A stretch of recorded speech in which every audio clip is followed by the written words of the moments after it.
Back when I was starting out, women weren't getting the respect male singers got. Dolly Parton, Tammy Wynette, Loretta Lynn, and Barbara Mandrell certainly broke through barriers and paved a smoother road for all of us who followed. But that didn't mean it was easy. They used to introduce me as the little girl singer, Reba McEntire. These days, you'd be castrated for saying that. But that's just how it was back then. I wasn't offended. I was a girl singer. But I was very frustrated that I couldn't call the shots myself. I knew the boys in the business were all picking their own songs and producers and running their tours the way they wanted to. Why couldn't I? Then one day my producer, Jerry Kennedy, played me a song called Can't Even Get the Blues. It was up-tempo, sassy, and strong, a real departure from the waltzes I've been recording. I loved it from the first moment I heard it, but he intended it for Jackie Ward, my fellow label mate. Why wouldn't you pitch me a song like that? I asked him. You'd record that? I said, heck yeah, I would. So we did.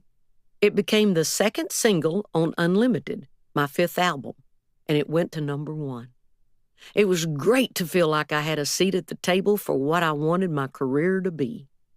In 1984, I left Polygram Mercury Records, although I will be forever grateful to everyone there, Jerry Kennedy, Frank Leffel, and the whole team for how they took a chance on me back when I was just getting started.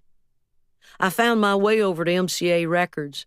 After I had been there a while, I expressed how I wanted to do an album like the ones I'd grown up with, complete with fiddles and steel guitars instead of an orchestra. Jimmy Bowen, my producer and head of the label, said, "Well, woman, go find your own songs then." So I did. Find them myself? That was music to my ears. Don Lanier and I went from publishing company to publishing company looking for old-school country songs like the ones I'd been raised on. Songs that told stories and tugged on your heartstrings. One day we met with Harlan Howard, a famous songwriter who had written hits for Patsy Cline, Buck Owens, and lots of others. He was brilliant, and I thought surely we could make something work. So we paid him a visit and listened to his songs.